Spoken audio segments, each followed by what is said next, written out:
Қайырлы күн баршаңызға. Үй жағдайында латте дайындаймыз. Кофе машинасыз. Ол үшін бізге кофе, жылы су және секер керек.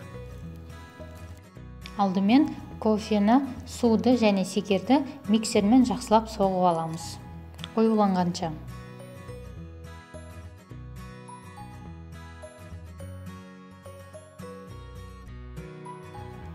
Массамыз осындай болып шығу керек.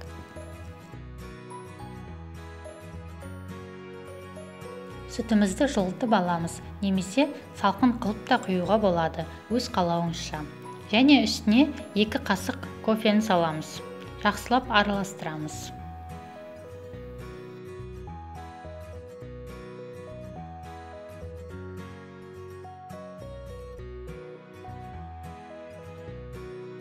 Латте дайын. Астарыңыз дәмді болсын.